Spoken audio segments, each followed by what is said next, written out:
I'm going to bed at 9 p.m. Mm-hmm. However, most people aren't going to do that because if they're coming home from the city 7 or 8 o'clock at night, they want to pop on the couch and spend time with their loved ones. And so if I was, as a coach, to tell them, listen, we're going to prioritize sleep, which I do. I always try to get back to Mm-hmm. that, but I don't make it my top priority because it's one of the least modifiable, and it's the one that's a lot of clients, they're not going to be actionable on. So I try to give them the information. I want people out there to realize sleep is incredibly important. However, also having family time and having relaxation time, decompressing. And so at times, like I said, for every give me, there's a gotcha. So Yeah. at times there's a client that I work with and I say, listen, we could really benefit from you sleeping more. You would look better. Your fat loss phases would be more effective. But that hour or two that he spends with his child before they go to bed is super important. And he wouldn't want to give that up to get more sleep. So that's where I say, all right, well, within your day, when you're away from your family and you're at work or you're in control of your training, during those hours, they're mine. This week's episode is with Brandon DaCruz, who is an online nutrition and physique coach. Brandon has spent the past 12 years working within the nutrition and fitness industry, coaching all different types of clients, including Olympia Level professional physique competitors, college athletes, MMA fighters, CrossFit competitors, as well as just everyday lifestyle clients. So in today's episode, we're taking a deep dive into the subject of metabolism. So we've all heard the phrase slow metabolism before, but what does that actually mean? So Brandon is going to bring us through what your metabolism is composed of, what metabolic adaptation is and why it occurs, how to manage metabolic adaptation to have more effective fat loss phases, and much more. So this episode is packed with a ton of info that's going to help you understand exactly why fat loss plateaus occur and how to push past them. So let's get right into it with Brandon DaCruz.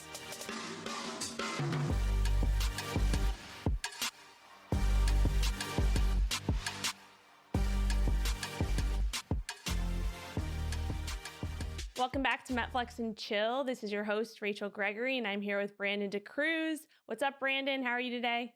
I'm doing well, Rachel. Thank you for having me on again. I'm looking forward to this one. Yeah, me too. I'm excited to have you back. You've been on, I don't even know if it's 3 or 4. This is probably the third one, I think. This Third is or fourth one. number 3.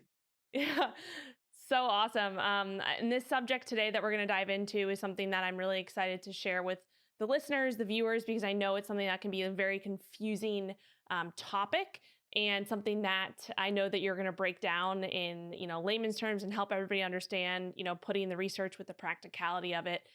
So with the other episodes we recorded, I will link those in the show notes if anybody hasn't listened to them yet.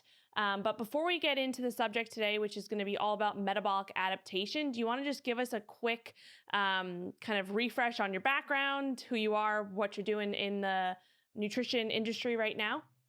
Absolutely. So I have spent the past 13 years full-time within the fitness and supplement industries. I've done everything from online coaching for the past 9 years, and then I've also worked in the corporate sector of the supplement industry. So I've done research and formulation behind a lot of formulas on the market. I've done, nutrition seminars as well as supplement sports nutrition seminars. So my biggest thing is I try to bridge the gap and be like a layman's researcher. What I try to do is I try to take my in the trenches experience that I've learned through, working with close to 1,000 people at this point throughout my 9 years of coaching, and combine it with what I see in the research due to the fact that I do have a research background. So I'm able to dive in deep into studies and then extrapolate what's really applicable, not only to my clients, but I really try to break down and kind of clear up some of the confusion and misinformation that's out there about complex topics, whether that be energy flux, like we've covered previously, metabolic flexibility, like we did on our last episode, and then especially on metabolism and on metabolic adaptation, because this is something that when I first got into the industry, there was a lot of myths and misconceptions about not only metabolism, but what happens to one's metabolism when you diet.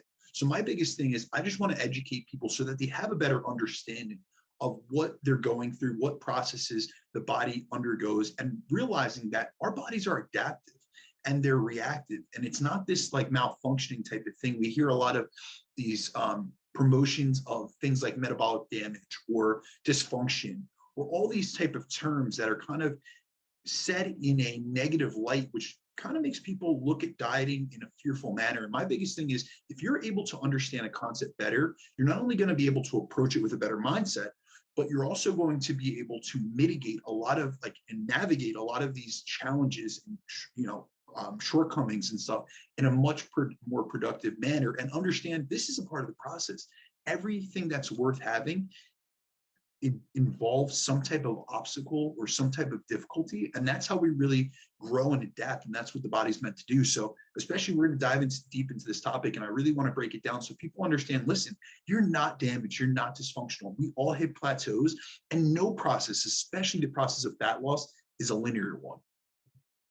Yeah, absolutely. I love that. And I think that you, like the previous podcast we recorded together, you broke things down in such an amazing way that was, applicable to the listener. And like we said, practicality and taking the research and really just making it so it's understandable for people. And I got a lot of good feedback on those episodes already. So I'm excited for this one. Why don't we start off by just kind of defining, and because this is something that people get confused about as well, like what is metabolism? Can we just break that down for what you, like how you would define that? Absolutely. So what I find is that when most people think about their metabolism, they only do so from like a calorie perspective in terms of how many calories they can eat. But what a lot of you guys got to realize, your metabolism encompasses and compromises much more than just energy intake and energy expenditure. In reality, our metabolism refers to the sum of all the chemical processes our body goes through just to keep us alive, and the energy we expend within those processes. So what I try to get people to realize is your metabolism is basically a measurement of the various inputs and outputs from both your body and your environment, which thus determine your caloric needs and your caloric expenditure. And this is an adaptive and reactive system that's never static. So it's important to realize that your metabolism is always changing based on various factors, such as what you eat, how much you eat, how hard you train, how active you are, how you sleep in terms of sleep quality and length, how active you are, among many other factors. So what I really try to get across to people is they often look at a lot of concepts within nutrition and fitness in this black and white context, where it's like this static thing. My maintenance amount of calories are 3,000. No, there's a range. And I always tell people maintenance is a range in terms of your maintenance calorie intake, and your metabolism is an adaptive and reactive system. So what your metabolism was like today or this year is going to be different than it is years from now. And it's all based on the various inputs and outputs and different decisions and activities that you engage in. Yeah, for sure. I love how you put that. And I think it's something that, it's a very confusing subject because we hear this word metabolism. We're like, what the heck is metabolism? And a lot of people, hear the terms like your metabolism is broken or it's slowed down. So if you did have to kind of just put metabolism into like its individual components, or like kind of categorize the things that really, you already mentioned this, but maybe we can just kind of list them out. Like what are the components of your metabolism kind of, laid out for like the average person? Absolutely. So, like I said, when most people think of their metabolism, they only really consider or speak about metabolic rate.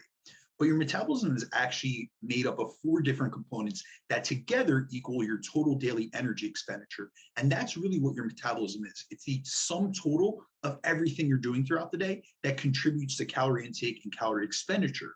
So this total comes both from your resting and non-resting energy expenditures, meaning the calories you burn just to power your body at rest, as well as the calories you burn through any sort of physical activity you engage in, whether that's purposeful physical activity or it's subconscious physical activity. So your TDE, which is your total daily energy expenditure, is made up of 4 components, and that includes your resting metabolic rate, which roughly 60% of your total daily energy expenditure. So this refers to the amount of energy you burn at rest just to keep the lights on and to keep your vital organs functioning properly. So it's basically the amount of calories you'd burn if you were to lay in bed all day and not engage in any activity. Now, obviously that's not realistic, which is why we wouldn't lay in bed all day unless we were sick or immobile. So that only accounts for approximately 60%. But your resting metabolic rate is mostly determined by your body weight and body composition, and is most heavily impacted by both your internal organs and the amount of muscle you have. So what I try to get across to people is this is the least modifiable aspect of our metabolism, but there are ways to increase it or decrease it. But that's really based on total body mass. So for instance, if you were to increase your total body mass by either adding muscle or just gaining weight, your resting metabolic rate would increase. as your body would require more energy to function just at rest. However, this also works in the opposite fashion. So if you were to reduce your body weight by dropping body fat, as we're going to speak about in the context of dieting, your resting metabolic rate is going to naturally decrease as a result of becoming lighter and needing less energy to function at rest. So that's resting metabolic rate. That's the biggest component of our TDE. Now, the next one is our TEF. That's the thermic effect of food, which is often referred to as diet-induced thermogenesis. And this is the energy your body burns through thermogenesis or through heat production to digest, assimilate, and metabolize the food that you eat. So this accounts for approximately 10% of your total daily energy expenditure. And this is based on the macronutrient split of your diet, as each macronutrient has a different thermic effect. So for example, a lot of times people say in a dieting context, you really should leverage protein because protein has the highest thermic effect of feeding. And that's because protein has a 20 to 30% TEF, as compared to carbs, which has a thermic effect of between 5 and 10%, depending on the carbohydrate source. And then fat has the least or the lowest amount of thermic effect of feeding, which is only between 0 and 3%. So it requires the least amount of energy to be metabolized, and it's also the easiest to store directly into adipose tissue or into fat.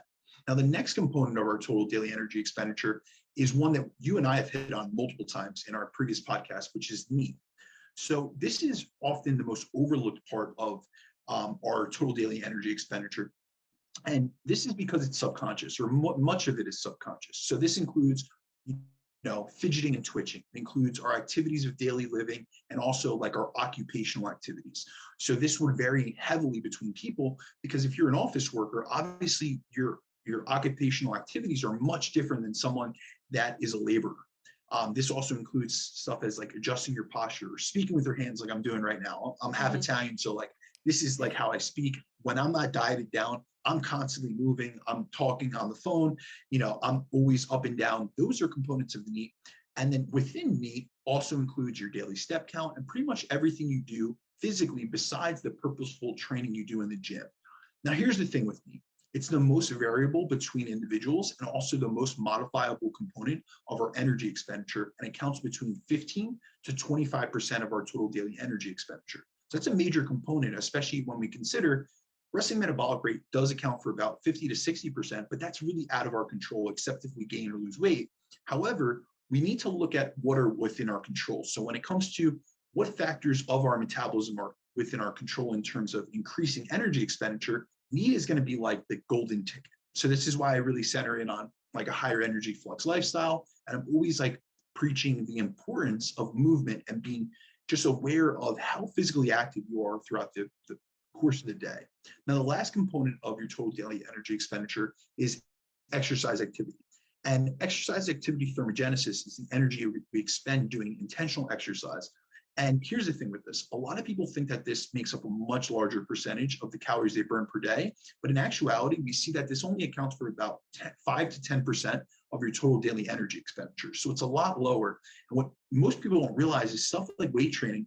If you look at like the average study on a weight training intervention in terms of a resistance training session, a lot of people will tell you, oh, my Apple Watch said that I burned 800 calories in that hour. When we actually look at it, women burn around 1.6 calories per minute while weight training, and men burn between 2 and 3 calories per minute. So really, if you look at the average, it's between 60 and 300 calories per resistance training session. And I don't say this to put a negative connotation on resistance training, because I am a lifelong lifter and I love it, but we have to look at training, and especially exercise, intentional exercise, as something that is being done to elicit an adaptation, meaning muscle growth, aerobic capacity, some type of positive adaptation from the body that's other than energy expenditure, other than burning calories, because that's really not it's not an effective form of that. So I really try to get into, people understanding there's different components of your total daily energy expenditure and of your total metabolism than what really meets the eye, because a lot of people just refer to their metabolic rate. And this is something that's pretty much completely out of your control. So we really need to center in on the other aspects, especially when it comes to the concept of metabolic adaptation.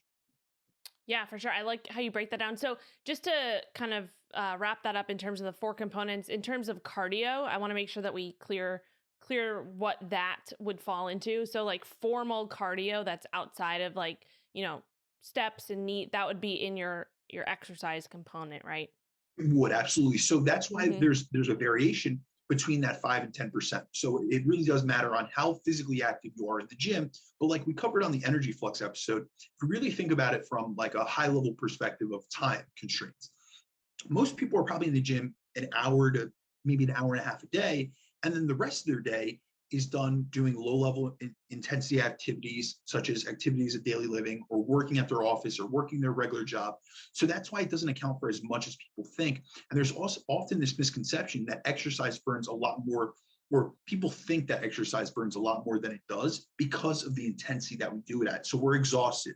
And, if you do a Metcon or you do a hit sprint session, you've put a lot of effort into it and it's exhausting, but it's done over a short compressed period of time where it's not allowing for a lot of calories to be burned. And that's why it doesn't make up a large total percentage of your daily expenditure. Mm-hmm. Yeah. And then there's also that component, and we can dive into this a little bit, maybe the component of, epoch, which is where we're doing a hit session and, everybody's heard, oh, you should do high intensity interval training because that's going to burn calories for 24 hours, whatever, in the long run. And I think there's more research coming out recently that's showing that, it's not as much as we people think it is, right? Yeah, so the highest that I've ever seen in a randomized controlled trial, so that's one of the highest levels of literature or of studies, is 85 calories done after a hit session. So it's very minuscule. So this was something, there's a lot of like fallacies and myths that were purported years ago. And if we actually look at the most recent meta-analysis between low intensity cardio and high intensity interval training as methods of cardio, even on a minute per minute basis, a lot of people will say, well, hit is more conducive because you can get as much of a calorie burn in a shortened period of time as you can with LIST. But often because of the work to rest intervals or work to rest ratio, you actually burn about approximately the same amount. And the epoch doesn't really make it statistically significant in terms of how many more calories you burn per day. Now, on the flip side, what we will see is that our energy expenditure from our resting metabolic rate after resistance training will be elevated for 48 to 72 hours following a resistance training session in comparison to aerobic training, which is only elevated for about 24 hours.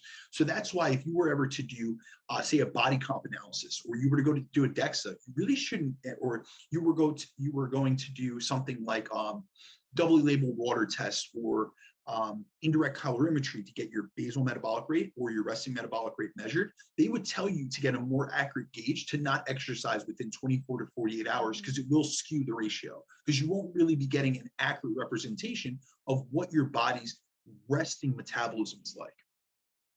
Yeah, that makes sense.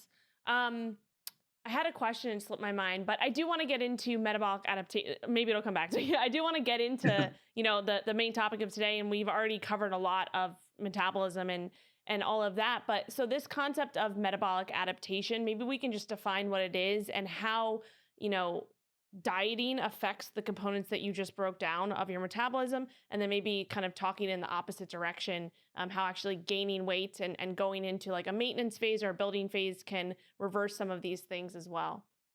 Yeah. So when we diet, we know that we lower the amount of energy or calories we take in order to drop body fat and improve our body composition. But with that reduction in body fat and body weight comes a reduction in the amount of energy needed to power our bodies, as we're now lighter, leaner individuals. So I always try to get people to realize that calories in and calories out are not these independent variables. So as you impact or you influence calories in, it impacts calories out. These aren't like they're tied.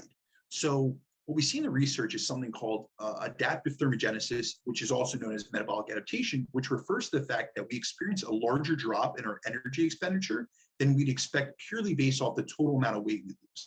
So these diet-induced metabolic adaptation generally will cause between a 10 and 15% reduction in the total calories burned per day than we'd expect, which is essentially a survival mechanism. So this has been put in place since our evolutionary times to pretty much prevent us from losing too much weight. Because let's think about it from like an evolutionary or perspective. If we were to just continually lose weight in a calorie deficit and never have some type of stopgaps in the system, we would suffer from starvation. So there's stopgaps in the system where it makes sure that you don't continue to burn the same amount of energy when you reduce the amount of energy you take in that you would if you were at energy balance, or you are at maintenance calories. So this is what makes dieting more difficult the longer you're in a deficit, but it's important to note that this doesn't halt the process of fat loss. It simply makes it so that we have to be a little bit more intelligent and strategic about what approach we take to overcome these challenges. So I always tell people, no one on this earth is exempt to starvation. It's not like your metabolism is damaged or it's broken. It's slowing down, and there's certain aspects. I mean, every aspect of your total daily energy expenditure is going to be downregulated, but these are things that happen in the face of a calorie deficit, but they upregulate in the face of calorie surplus. So metabolic adaptation, a lot of people, they only center on the negatives, but I feel like it's really important to understand the negatives and what happens within a deficit so that you understand, A, how do I mitigate this? And B, these are all reversible as soon as you get back into energy balance. Yeah, that makes sense. And something to kind of say here too is that, like, if you are going into a deficit, if you're going on a diet, like, you're going to see, if you're losing weight, like, there is going to be metabolic adaptation that happens. There is going to be slowing of your metabolism. That is, like you mentioned, it's part of it, right? It's not that you're quote unquote breaking your metabolism, because that doesn't really happen. That's not really something that happens, right? But if you are losing weight, like, your metabolism is going to adapt as you lose weight. And just like you said, it can happen in the reverse as well. And so I think that's something to just make it a point to understand, that these things are, like, your body is very smart, right? It's going to adapt to what you're doing. And it's part of the process, right? It's part of the process of losing weight. It's part of the process of gaining weight. It's just what your body does to adapt to what you're doing. So. And it's funny because when it comes to dieting, a lot of people take this negative perspective on it because it does make the process more difficult. But here's the thing, I really try to reframe mindsets, especially with my clients. So what I let them know is, if we were not experiencing, or if I was dieting a client and they are not experiencing any type of metabolic adaptation, they're probably not effectively losing fat, first and foremost. It's showing that they're not in a deficit, first and foremost. And second of all, what we're trying to do in every aspect of fitness or improving our body composition is an adaptation. So when we think about weight training, we put ourselves progressively under heavier loads, or doing more volume or higher intensity of work to elicit an adaptation to increase our musculature. It's the same type of concept with an energy deficit. We have to progressively increase the deficit to progressively get better results in terms of fat loss. So it's the same type of concept. It's just extrapolated a little bit differently. So I try to get people to realize, just like you embrace a challenge of adding 5 pounds to the bar every week during a gaining phase, embrace the challenge of having to drop your calories a little bit lower, maybe being a little bit more physically active, and realize that this is a sign from your body, hey, what I'm doing is working. I just need to step it up a little bit more. So it's all about reframing the mindset, because we have to realize that our psychology impacts our physiology. So if you think that something's damaged or something's wrong with you, it's going to impact the physiological effects that dieting has on you and the process has on you. And it's going to put you in a mindset which is going to revolve around self-limiting beliefs. Yeah, that's a really good point. I love that point. It definitely, they go hand in hand, the psychological, the physiological, especially when you're embarking on, a transformation. And that's something that I like to highlight a lot as well with my clients. Like, these things are going to happen, and it's part of, like I said, part of the process. So let's dive into, because I know you kind of break down the different components of metabolic adaptation in terms of what's actually happening metabolically, hormonally, to your mitochondria, all of that. Maybe we can kind of break those down and explain those different components. Absolutely. So there's 3 main components of metabolic adaptation, which I'll go through. The first is metabolic changes, which really just refer to the reduction in daily energy expenditure. So the first thing that happens when you create a deficit is your total daily energy expenditure decreases as a way for your body to conserve energy, as it doesn't know that you're trying to diet to get lean. It thinks that you're potentially in a state of famine. So it's trying to protect you. So as I mentioned before, your total daily energy expenditure is comprised of 4 components, which are all impacted by metabolic adaptation in some capacity. So we have to realize no aspect gets unscathed. It's just the degree to which each is impacted. So first, we'll go to resting metabolic rate. So as I mentioned before, when you lose weight, your resting metabolic rate is naturally going to decrease. As you're losing body mass, which is metabolically active tissue that burns calories in and of itself, and you're essentially becoming a lighter, leaner individual. So the amount of energy that it takes to keep the lights on is much lower. And then I often find that most people worry the most about this. they're very concerned with their metabolic rate slowing. And that's where, the mythology around metabolic damage and having a broken metabolism comes around as a result of dieting. However, what we have to realize is this doesn't drop as much as many expect.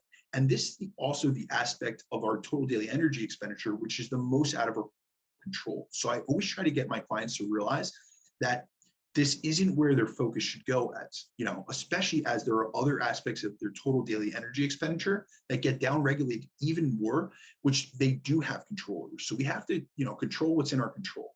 Now, when we actually look on the research behind how metabolic adaptation affects RMR, we have so many controlled studies, especially in metabolic wards, that show just the degree to which it is impacted. So for instance, one of my favorite studies by Rosenbaum in 2008, they showed that there was a 100-calorie reduction in resting metabolic rate in people who had lost at least 10% of their body weight. Now, in other studies, looking at even more extreme amounts of weight loss, up to 25% of total body weight, which is much more than most people that are listening to this are honestly realistically going to lose. Like, think about that theoretically or logistically. If you're 200 pounds, that would be losing 50 pounds. If you're a 200-pound person, that would be losing 50 pounds. Even in the cases of 25% body weight loss, the reductions we've seen in resting metabolic rate are between 100 and 150 calories. So it's really not that significant. It's not something that's going to erase your deficit, where there are other components of our total daily energy expenditure which could negate your deficit.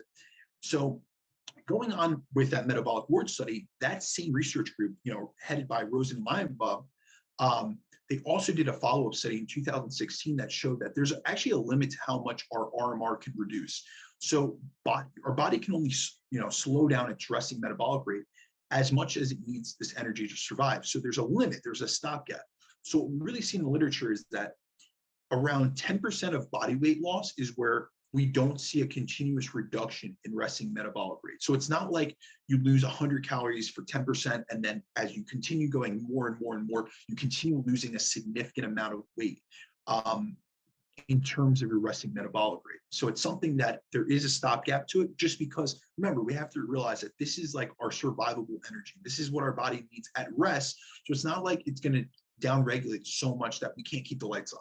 So I really try to bring that home to people so that they realize, listen, your metabolic rate is going to slow. This is a natural process. However, it's not as significant as most people assume. Now, the next part that gets downregulated in terms of our total daily energy expenditure is the thermic effect of food. Now, this gets downregulated the first day that you go into a diet, which many don't realize. So say, for instance, your goal is to lose a pound per week to start a diet. To do so, you would induce a 500-calorie daily deficit. So over the course of a week, you would rack up a 3,500-calorie deficit needed to lose that 1 pound. However, from day one of your diet, when eating 500 calories less than you were, you're now burning 50 calories less per day as a result of lowering the amount of food that you're taking in, which thus lowers your thermic effect of feeding. So like I mentioned previously, it accounts for about 10% of our total daily energy expenditure. So if you were to reduce 500 calories or 1,000 calories, you have to realize that that's going to downregulate your energy expenditure. Now, the next aspect of our energy expenditure that's downregulated is need. And these reductions account for approximately 85 to 90% of what we consider metabolic adaptation, which a lot of people don't realize. This is the biggest, and that's why I say it's the most modifiable aspect of our total daily energy expenditure, because the one, A, we have the most control over, and B, the one that can be influenced most heavily by metabolic adaptation. So we actually have research that shows that your total daily energy expenditure can drop by 500 or more calories just due to the impact that diet has on NEAT levels. So say you were trying to lose that 1 pound per week, as I spoke about in the previous example. If you're someone that has what they call a thrifty metabolism or an adaptive metabolism, and your body adapts rapidly to energy reduction, you may see such a reduction in NEAT that this reduction essentially negates the calorie deficit that you've been trying to create.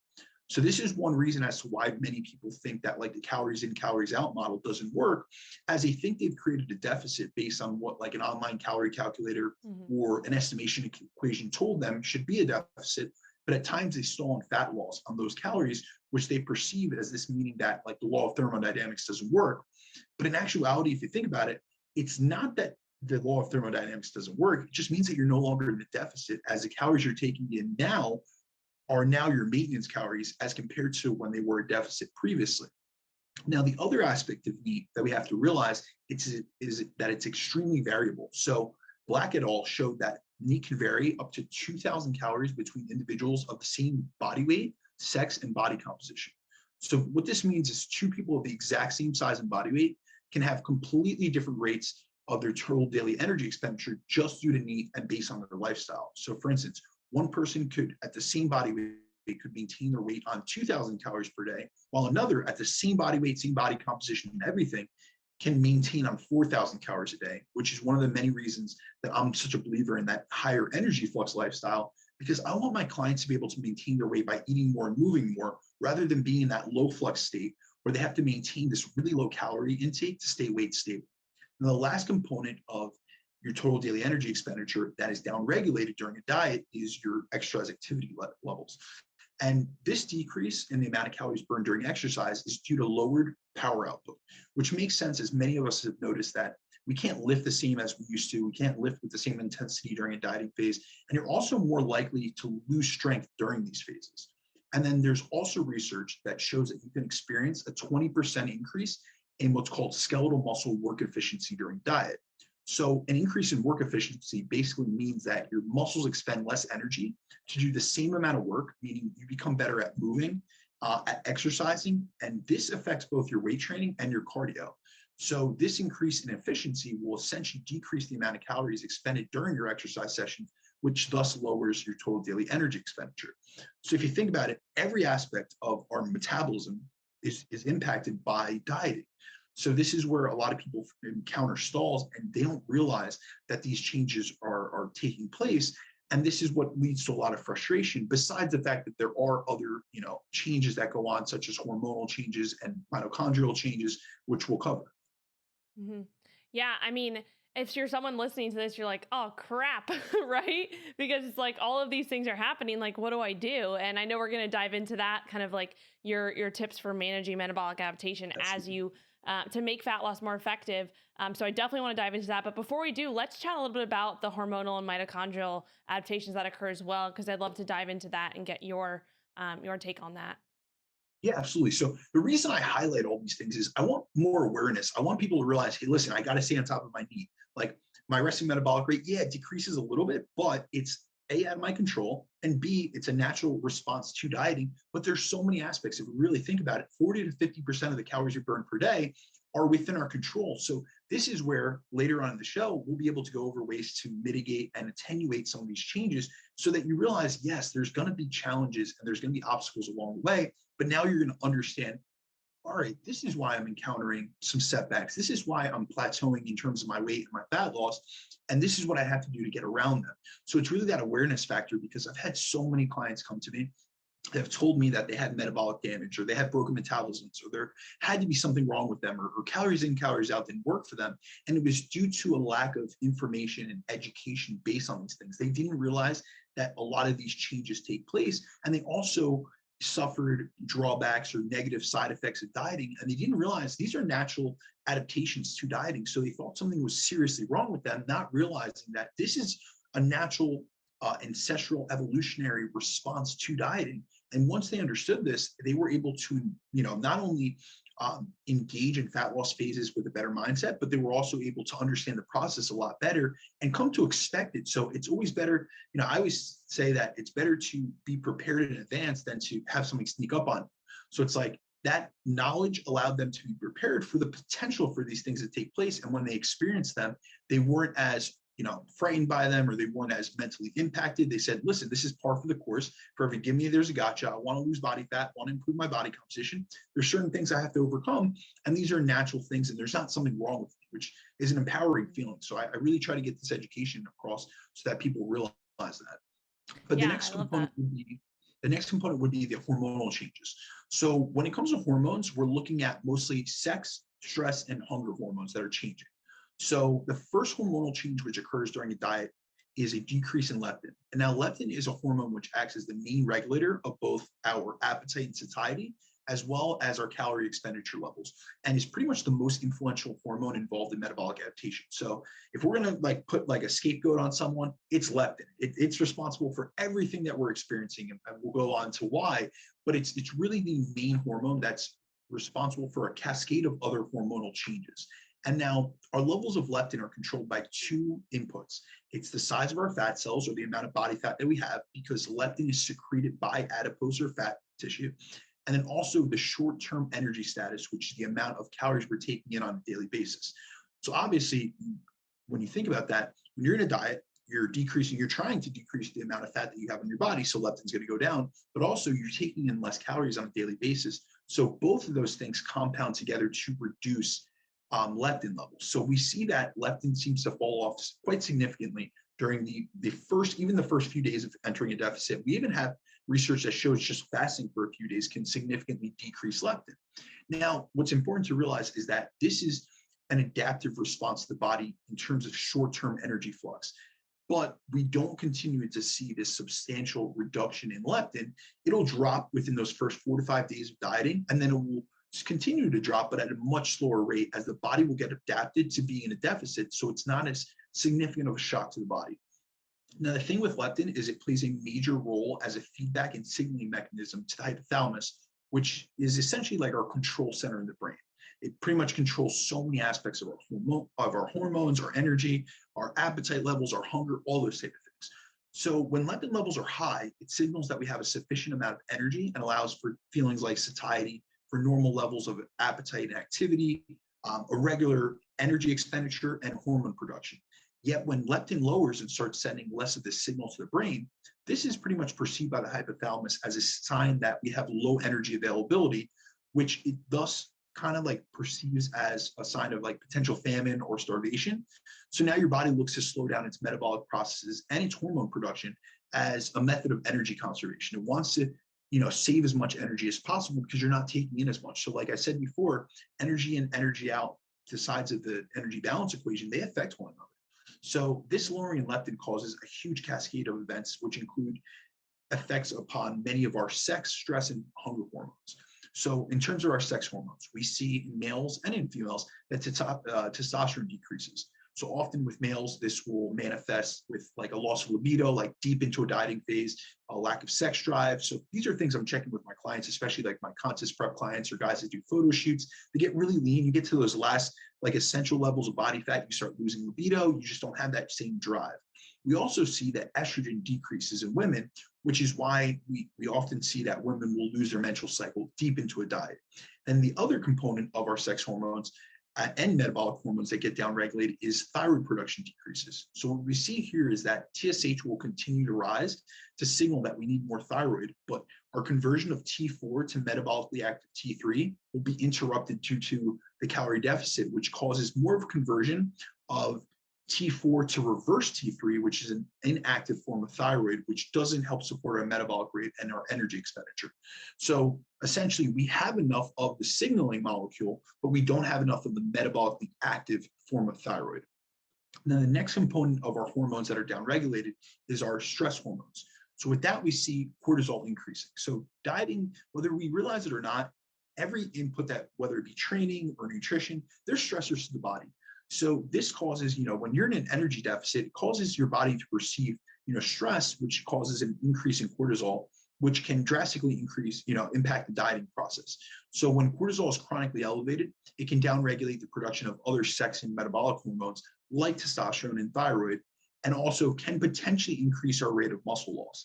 So we also have research that shows that when you're in an energy deficit, your muscle protein breakdown rates are increased anywhere between 19 and 28%, which can lead to muscle loss in and of itself if cortisol isn't managed, correctly. So this is why stress management is huge. It's not just about, I always say coaching isn't about the X's and O's of macros and calories and, the sets and reps in the gym. It's about lifestyle intervention. It's about stress management. It's about decompression. It's about all these different things that work together to build a lifestyle that's conducive to the goals that you want. So, with cortisol, how I pick this up with clients is if I start seeing like water retention that skews their scale weight consistently, and it's not during like a woman's menstrual cycle, it's just out of the blue. That's where I kind of know, hey, they're stressed, and I'm asking more questions. I'm always trying to peel back the layers of the onion, seeing what's going on. So it's not only the diet, but often dieting, not only increases stress, but also our lifestyle. So think about work, responsibilities or relationships or all these things. often when we're in a calorie surplus, we're in at energy balance, we're at maintenance calories, it's a little bit easier to deal with those things. You have some more energy, both physically and in terms of your caloric intake. And so it's easier to deal with this onslaught of stress. But a lot of times people aren't good with dealing with stress in our day-to-day lives to begin with. So when dieting, it almost gets, compounded. It's like adding interest. Now, from there, the last ones that we deal with in terms of metabolic adaptation are hunger hormones. And there's a variety of different types of hormones that are impacted in terms of our hunger as a result of being in a deficit. So we have adipose signals, which are leptin and insulin, which go down. So as leptin decreases, it skews our satiety signals and also causes ghrelin to increase, which are our main hunger hormone, which increases and drives appetite. We also see insulin go down. So this is actually a good thing in most cases because we start seeing fasted blood glucose go down. We start seeing insulin sensitivity go up. But what a lot of people don't realize is that insulin is considered an adiposity-related signal as it's secreted in proportion to our level of body fat. So when we really look at, like, say, studies on like type 2 diabetics or on overweight populations, they have higher levels of insulin because as we become fatter from over-consuming food, it causes more insulin to be secreted. So at the opposite end of the spectrum, when you're decreasing carbohydrate intake, you're decreasing food intake, we're seeing a decrease in insulin levels. And both insulin and leptin are anorexic hormones, meaning their effect on our brain is to decrease appetite and increase energy expenditure. So when we see those go down, it obviously impacts those sides of the energy balance equation. Now, on the hunger signal side, we see ghrelin, like I mentioned before, it starts to go up, and this stimulates appetite and energy intake, and which causes us to want to eat more. This is why we experience a lot of hunger and a lack of satiety. But we also see that satiety hormones like PYY and CCK decrease due to metabolic adaptation, which is why during and after weight loss, these hormones and these signals are inhibited, and we actually see that they don't allow for appropriate fullness signals to be sent to the brain. So this is why, like, during your diet or after your diet, you might notice that you're eating enough in terms of caloric content to be physically full, but you still feel like you can continue to eat. So we're not getting those signals to the brain that says, listen, you're full, because we're not, these processes are interrupted. So a lot of people don't realize, they say, sometimes, clients will come to me and say, I'm starving, or, I'm super hungry, there must be something wrong. These are natural, like, responses to the body, because think about it, our evolutionary drive is to consume calories and produce babies. So all these processes are getting turned down. So it's a natural response to feel hunger. This is something that's indicating you are truly in a deficit and you're losing body fat. So you have less energy in your system, both physically, in terms of the food you're taking in, but also body fat stores. So not to say this is a good thing, but this is something that should be expected. You should be hungry during a diet. There are ways to mitigate. There are ways to work around it. Volumetrics, different food, looking at different energy densities of food. Water intake. There's so many ways to mitigate and work around this, but do realize that if you're truly in a deficit and you're getting to low levels of body fat, it should be expected that you're hungry. Yeah, for sure. I mean, again, that was a lot, right? So, so we talked about hormones, metabolic, and then the mitochondrial side of things. Maybe we can just touch on that just quickly, and then we can kind of get into, like, okay, now we know all of this happens, right? And it's all to, it's your body adapting. So how do we manage it? And how do we make it as easy as possible for ourselves? So yeah, let's touch on mitochondrial just quickly, and then we can get into some practical tips if you're down for that. Absolutely. So this is the last component of metabolic adaptation. This is something that a lot of people don't look into. But mitochondria is, extremely important just for energy production. So when you diet, your body looks for ways to be more efficient, so it could burn less calories as you're taking in less. So that's just a natural response. And one of the ways the body conserves energy during a fat loss diet is to increase mitochondrial efficiency.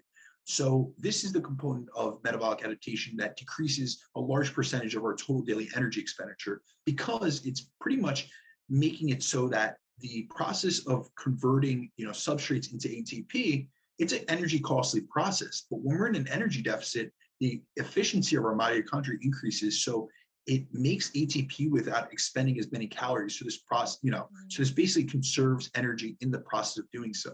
So it's just another way that our body's trying to look to conserve energy and make it so that we're not burning as many calories as we did previously. But like I said, all these are first of all, we can mitigate these. And then also, once you get back into energy balance and you're no longer in a deficit, all of these are reversed. So it's like, it's really important to know that there's a lot of mechanisms going on that downregulate your energy expenditure, which make it more difficult to lose fat.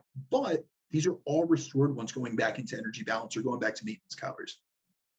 Yeah, that makes sense. And so just kind of diving right into the management side of things. So what are some of some practical tips that you would recommend to your clients for managing some of these adaptations that are inevitably going to occur if you are, in a fat loss phase? What can we do to make it maybe a little bit easier, or just like you said, awareness is key, right? So awareness around all the things that you're doing, all the things that, affect these adaptations. How do we mitigate some of those and set ourselves up for success?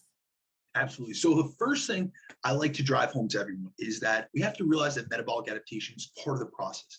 And we can't completely avoid this. This is a natural response. However, we can minimize some of the factors that are downregulated to make the process of dieting an easier, more efficient, and successful one.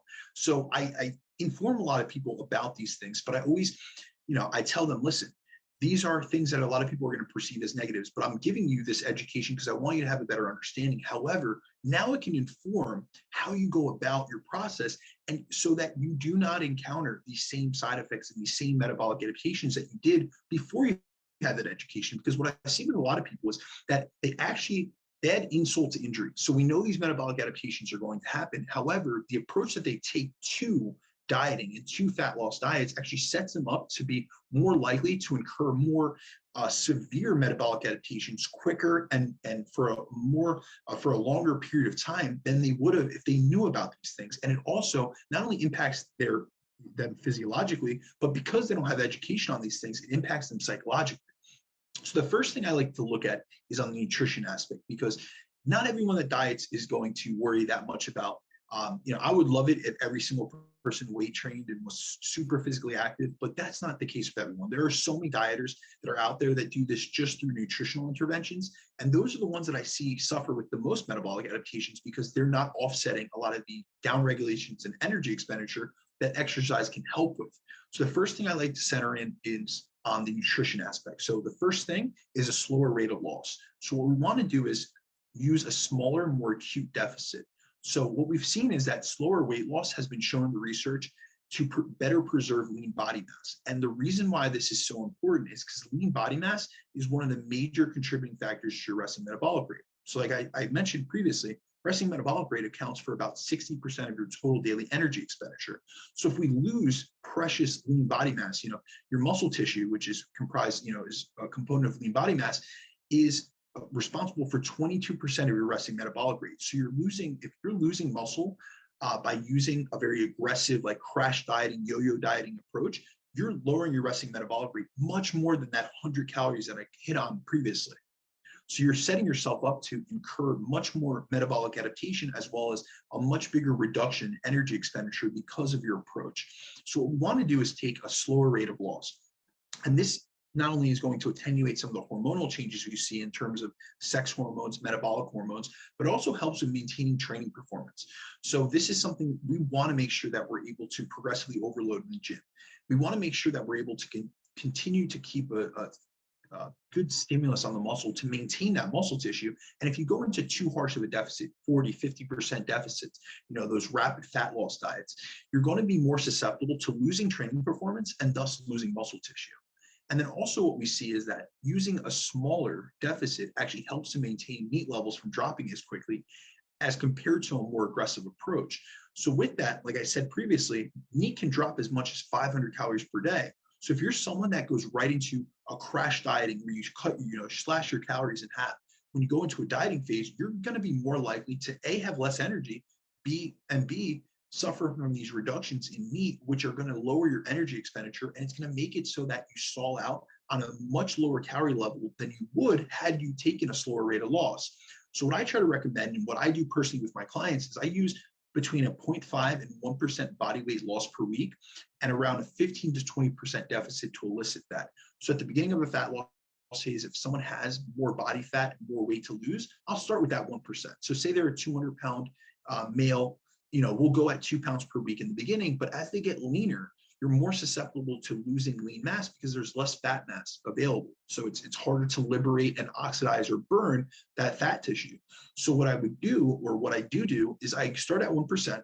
And then once someone is displaying some signs of metabolic adaptation, or I see their weight loss slowing, I slow that to 0.5% so that we can maintain as much of that lean muscle mass as possible.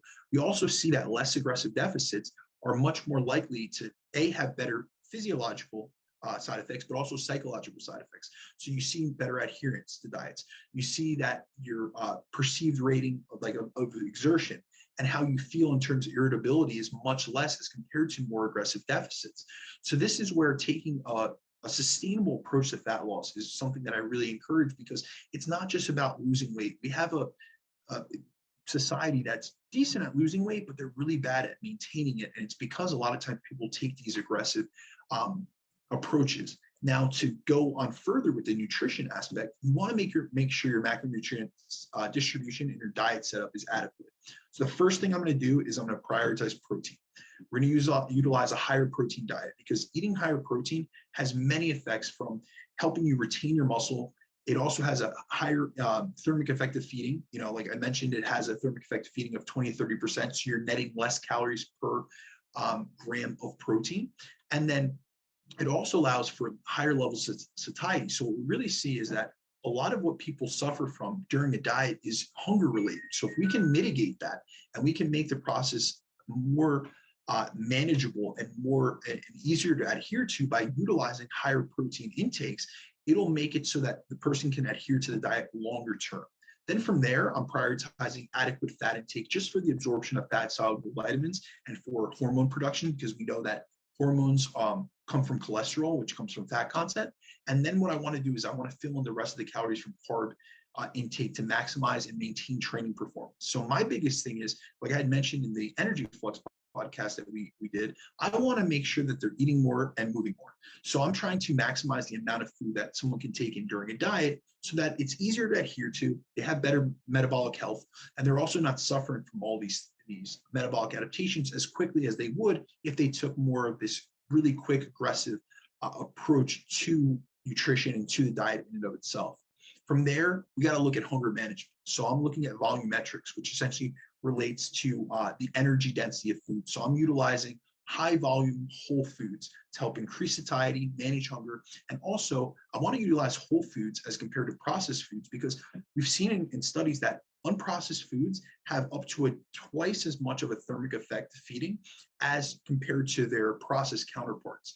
So we want to leverage if we can get 10 or 12% more of a thermic effect and burn more calories for what we're taking in for the same amount of food, the same amount of calories, we want to leverage that as much as possible. From there, I'm looking at the next component I'm looking at is maintaining someone's NEAT. So like I mentioned, this is the most modifiable component of your metabolism, which is affected by metabolic adaptation. So this is crucial. I want to make sure that people are keeping that energy expenditure up through NEAT. And this is low level activity. So what I always do is I make sure that there's a baseline period before I go into a dieting setup with someone where I'm tracking their steps. If they haven't tracked before, I'm getting a baseline reading on them. If I've been working with them for a continued period of time, I'm making sure that they at least maintain those NEAT levels, or that we titrate them up slowly and incrementally throughout the diet as they continue to stall. So this is really big in terms of making sure that we're not having that, we're attenuating the biggest reduction in our total daily energy expenditure, which is most likely to cause stalls in body weight, and why people see, essentially a stall in progress. From there, I'm looking to preserve as much lean body mass as possible. So we know that muscle burns a lot more calories than any other tissue.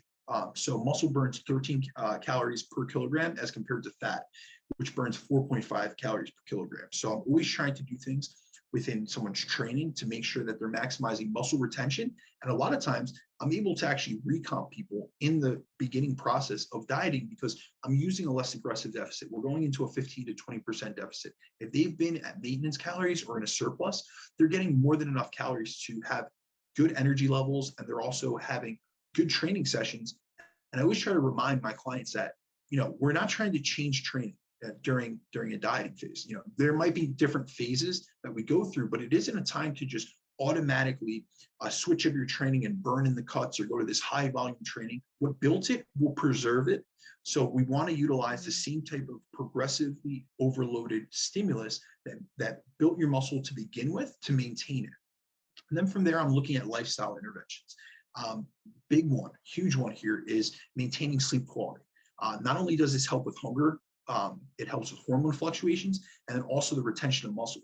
So we actually see that sleep deprivation causes an unfavorable change in our satiety and our hunger hormones. So even just a few nights of short sleep will cause a drop in leptin and then an increase in ghrelin, which is already happening during a diet. So we don't want to exacerbate that. So there's one study that actually showed that when participants received 4 hours of sleep per night as compared to 8 hours, they actually consumed 22% more calories. So this, not only is this skewing our hunger hormones, but it's also skewing our ability to stay consistent with the diet. Now, also from like the muscle retention aspect, we see that sleep deprivation actually causes you to lose more muscle tissue and less fat mass for the same amount of weight loss. So thermodynamics still works. So you could be someone that you could sleep 8 hours or you could sleep 4 hours. However, they did a study where they did a 14-day period of moderate calorie restriction with either 8.5 or 5.5 hours of sleep. And both groups lost the same amount of total body fat because they utilized the same deficit. But in the 8.5 hour group, they lost, I believe, 1.5 kilograms from fat-free mass and 1.4 kilograms from fat mass.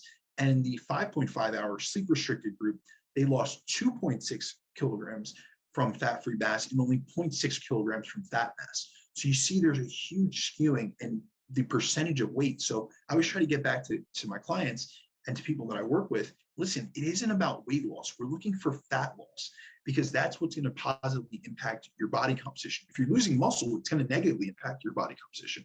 And then the last one from there is, we're trying to manage recovery. I'm making sure that they're not trying to crank, their volume or doing high intensity cardio, as this will cut into recovery capacity. And we have to realize that when you have less energy coming in, you cannot continue to overload your system with more and more and more. And that's something that we've really gotten into in our fitness industry, is that when people are dieting, they want to do more. They want to train more days per week. They want to do more boot camp classes. And those things are all great, good and well. But if you're in an energy deficit and you don't have enough energy to provide your body with enough fuel to do these processes, this is not a good method of going about it, because you're going to be more likely to lose muscle mass, and you're going to be more likely to suffer from a lot of these metabolic adaptations, the decrease in energy, and all the other negatives that come along with dieting. So it's really about managing recovery, and sleep's a huge component of that.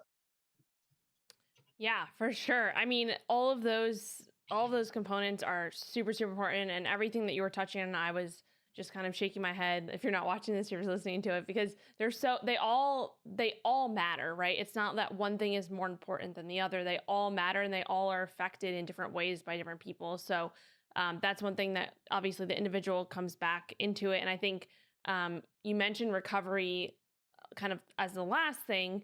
But I would say, and just from my experience for myself and working with clients, recovery is one of those things that I find is actually one of the most important things, because it's the one that people tend to ignore the most, right? Recovery and sleep, right?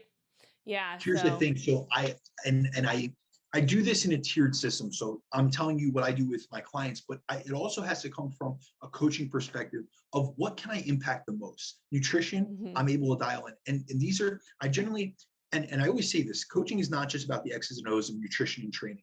However, what am I in most control of for my clients? It is their nutrition and their training. A lot of their lifestyle, I'm trying to impact them from a lifestyle perspective, get them more movement, and I'm able to incorporate daily walks and all the other aspects that we covered on the energy flux thing. Unfortunately, sleep is one of the most impactful from a physiological perspective, but it's one of the hardest to implement with clients. So I'm sure, Rachel, you can relate to this. If I were to tell, I work with a lot of busy working professionals. They work in the city, they commute long hours. If I was to tell them, hey, listen, sleep's the most important, it's my top priority. Instead of the nutrition stuff for this fat loss phase, let's make sleep and recovery your number one.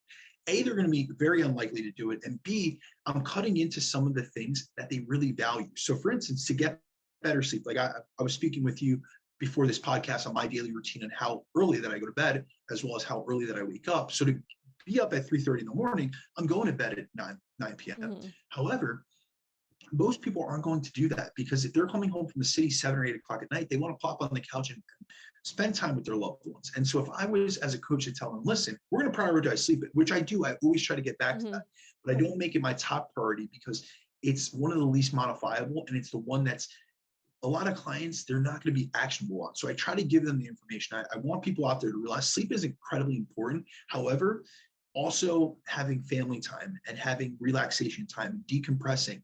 And so at times, like I said, for every give me, there's a gotcha. So Yeah. at times there's a client that I work with and I say, listen, we could really benefit from you sleeping more. You would look better. Your fat loss phases would be more effective. But that hour or two that he spends with his child before they go to bed is super important. And he wouldn't want to give that up to get more sleep. So that's where I say, all right, well, within your day, when you're away from your family and you're at work or you're in control of your training, during those hours, they're mine. You know, you're going to do walks, you know, after meals. You're going to hit this amount of meals. And this is how we're going to maximize everything within, you know, in your control. And I also always bring back, you know, to clients and to people that I speak on with dieting, I just touched on the basic rocks, the big rocks of how to approach a dieting phase in the most optimal way to manage and mitigate metabolic adaptation. But realize this is what's within our control. The rest you have to discard. Don't worry about your resting metabolic rate. Don't worry about the fact that these things are happening. Just take an intelligent approach, because they're going to happen whether you want them to or not. But how your mindset is on the things you can control are going to be the biggest impactor on your success rate. Absolutely. I couldn't agree more. Control what you can control, and that's the best you can do. I was actually just talking to one of my clients about that earlier this morning, with, you know, all the things going on in our world with the pandemic and that type of, like, you know, kids thinking that they're going to go back to school and then they're not. So it's like a ton more stress and all of this. But those things are obviously out of our control, right? We don't really have any control whether or not our kids can go to school because of COVID. So it's just kind of thinking back and like, all right, how do I start my day with the things that I can control so that I can set the rest of my day up for success, and starting that off in a positive way, because that's just going to have a domino effect to everything else, right? So this is awesome. Thank you so much for breaking everything down. I mean, I just learned so much. I think our listeners definitely, or I know they learned a lot, and it's really just kind of I know it was a lot of information to digest, so may have to take another listen to it and just kind of absorb it. But really the key is just being aware of what's going on and being educated on these things, because then that's going to empower you to be able to make decisions and understand the decisions that you can make to you know, make your transformation or whatever your goal is a little bit easier, if you can anticipate these things that are going to happen, and how to kind of, like you said, mitigate some of them. And there are workarounds, right? So it's just being aware and all of that. So awesome. Thank you so much. Do you want to tell our viewers and listeners where they can find you, social media, your website, all of that? Absolutely. So best place to find me is on Instagram at Brandon DaCruz _. And then any questions you guys have, inquiries, bdacruzfitness at gmail.com. Best place to reach me. Awesome. Cool. I will link those in the show notes. And then if you haven't listened to our 2 previous podcasts on energy flux and metabolic flexibility, definitely check those out. I will link them in the show notes as well. All right. Thanks, Brandon. I appreciate your time once again for the 3rd time. And I'm sure you'll be on for a 4th one in the future. Sounds good. Looking forward to it, Rachel. All right. I'll chat with you soon. Thanks so much for tuning in to another episode of MetFlex and Chill. I hope you enjoyed it. It would be awesome if you could give the show 5 stars and leave a review on iTunes. We're trying to get placed in the top 100 health podcasts, and the 5-star ratings and reviews are what can help make that happen.